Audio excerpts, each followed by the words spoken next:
अपना परिचय बताओ। नमस्कार देशवासियों को मेरा नमस्कार, हिंदुस्तान के सारे प्रेस मीडिया को मेरा नमस्कार, हिंदुस्तान के सारे बुद्धिजीवों को मेरा नमस्कार, नौजवानों को मेरा नमस्कार। मैं सुबोध कुमार प्रसाद उर्फ सुबोध प्रसाद शाह, संस्थापक राष्ट्रीय अध्यक्ष युक्त क्रांति दल बोल रहा हूँ और जेपी सेनानी बिहार से हूँ। मैं आज महिला दिवस के इस अवसर पर प्रेस के माध्यम से नागरिकों को कहना चाहता हूँ। दोस्तों, मणिपुर की घटना आप लोग देख चुके हैं और वोट में ये जरूरी है, इसका भी निर्णय होना चाहिए कि क्या मणिपुर के महिलाओं के साथ न्याय हुआ। ये पूरे देश के लिए एक जागृत प्रश्न है और इस प्रश्न का समाधान ये है कि महिला ही प्रधानमंत्री हो देश का, ताकि एक नया मोड़ पर देश आ सके। मैं माननीय मोदी जी से कहना चाहता हूँ कि अभी भी वक्त है। अब मणिपुर के लोगों का समाधान नहीं किए, वहाँ की सरकार को बर्खास्त नहीं किए। न्याय मिलना चाहिए लोगों को, महिलाओं को न्याय नहीं मिला तो मैं ये कहना चाहता हूँ कि महिलाओं को न्याय देने के लिए देश में सारी महिला शक्ति को विचार करना होगा।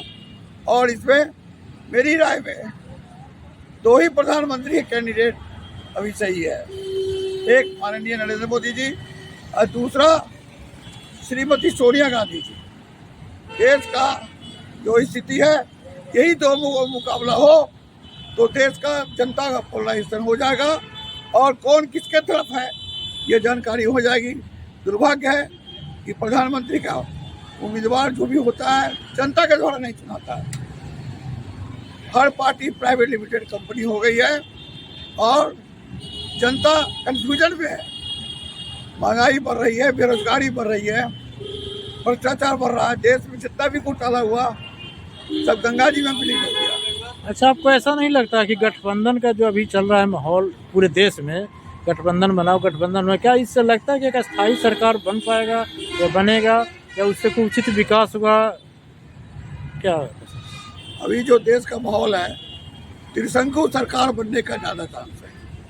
त्रिशंकु किसी दल का बहुमत नहीं आएगा और 1-2 वोट से ही प्रधानमंत्री का सिलेक्शन होगा। ऐसा नहीं लगता कि देश में दो ही दल होना चाहिए, पक्ष और विपक्ष, जितने भी क्षेत्रीय पार्टी बहुत सारे बन गए, इससे अस्थायी सरकार बनती है, देश के विकास में बाधा होता है। ये संविधान में जब तक संशोधन नहीं होगा 3 दलीय पद्धति होनी चाहिए।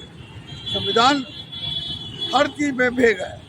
संविधान को बदलने के लिए 543 जो लोकसभा सदस्य है ये नहीं बदली करेंगे, जनता ही वोट से बदली करेगी। मेरा तो ये क्रांति दल का कहना है, बदलो बदलो भारत का संविधान, जनता के वोट से बनाओ नया विधान।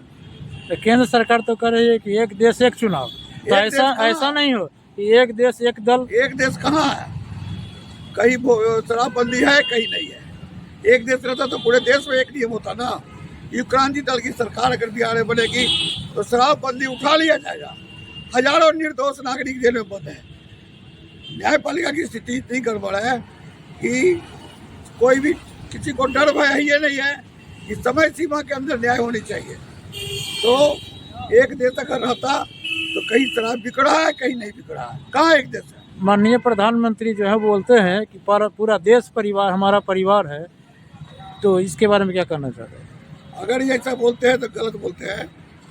उनका अपना परिवार जिनसे उन्होंने शादी किया उनको न उन्होंने तलाक दिया न उन्होंने दूसरा शादी किया, ऐसे ही उसको छोड़ दिया।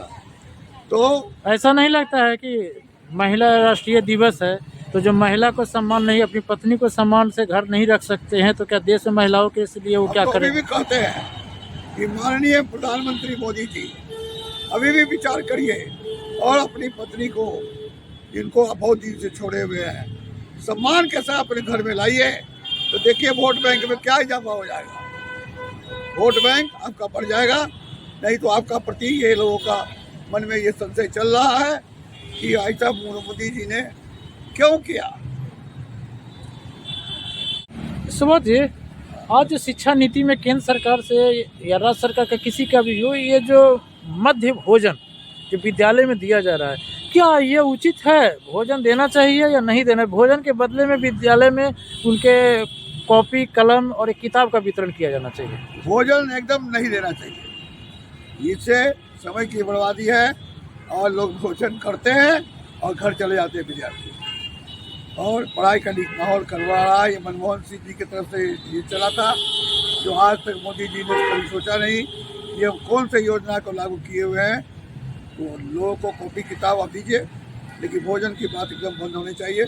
बहुत है तो गार्जियन को पैसा दीजिए, लेकिन भोजन एकदम बंद होना चाहिए। हाँ, बहुत सारे बच्चे ऐसे बच्चे सिर्फ खाने के लिए जाते हैं, उसके बाद घर आ जाते हैं। हाँ, इस सच्चाई है, व्यवहारिक है। और पूछिए। अभी जो चुनाव का समय आया है, इस दरमियान राजनीतिक पार्टियां सब बोल रही हैं, लोग बोल रहे हैं कि जो आयुष्मान कार्ड बन रहे हैं वो उसमें करीब करीब एक सप्ताह में 5 से 6 लाख आयुष्मान कार्ड बनाएंगे। तो आपको क्या लगता है ये आयुष्मान कार्ड आज ही बन रहे हैं इतना तेज़ी में, पहले क्यों नहीं बन रहे थे? वोट की राजनीति है। अभी जो हो रहा है, मोदी जी का सारा कार्यक्रम वोट पर आधारित है। अच्छा सर, ये आयुष्मान भारत जो है मैंने गरीब कहते हैं, उसमें का जो जिनका बीपीएल कार्ड है उन्हीं का आयुष्मान भारत कार्ड बनता है। तो बीपीएल में तो बहुत सारे नाजायज भी बीपीएल बने हुए हैं देश में, कि जो सक्षम है वही बना लिए हैं। तो ऐसा नहीं होना चाहिए कि कोई नागरिक को बनना चाहिए, कोई भी नागरिक, बीपीएल हो एपीएल, सभी के लिए स्वास्थ्य की जरूरत है। सभी ऐसा के लिए होना चाहिए, स्वास्थ्य सबके लिए, शिक्षा सबके लिए। उसमें गरीब अमीर देख के थोड़ी बीमारी आती है। यही तो कोरोना है देश का, कि गरीब गरीब बना हुआ है, अमीर और अमीर हो रहा है। इस पर किसी का ध्यान नहीं है कि हम रोजगार की व्यवस्था करें, गांव-गांव में करें। और फालतू खर्चा जो हिंदुस्तान में हो रहा है, राज्यसभा, विधान परिषद, सबको बंद कर देना चाहिए। जनता के वोट से जब लोकतंत्र है तो लोग ऊपर, तंत्र नीचे। आज क्या है, तंत्र ऊपर, लोग नीचे। चुनाव हुआ, उसके बाद कहीं ना एमपी का पता है ना एमएलए का पता है, और उसके बाद लोग वही पेड़ पाचल हाथ पाँव धरे बैठल होता है। कहाँ खोजेगा, कहीं कोई क्षेत्र में चुनाव के बाद नेता का अपने घर और पब्लिक अपने द्वार। इसलिए कि संविधान में गड़बड़ी है। क्रांति दल चाहती है बदलो संविधान। लोकसभा सदस्य का कार्यालय होना चाहिए डीएम के बगल में, बीडीओ सीओ के बगल में, थाना के बगल में, सरकारी कार्यालय स्टाफ के साथ सारी सूचनाएं पब्लिक को वहाँ जानकारी होनी चाहिए। और वो हाजिरी बनना चाहिए लोकसभा सदस्य का, विधानसभा सदस्य का, तब वेतन का भुगतान हो। वाह वाह, कहाँ 5 साल घूम रहा पता नहीं है, कितना पढ़ना रहा पता नहीं है। जनता त्राही माम कर रही है कि कौन है तारानार जो इस देश की दशा और दिशा को बदलेगा, व्यवस्था परिवर्तन करेगा। हनुमान जी की कृपा से यही क्रांति दल एक प्रयास कर रहा है। इसमें जनता को आगे आना होगा और प्रेस मीडिया को हाईलाइट करना होगा। हम बदलेंगे, युग बदलेगा। हम सुधरेंगे, युग सुधरेगा।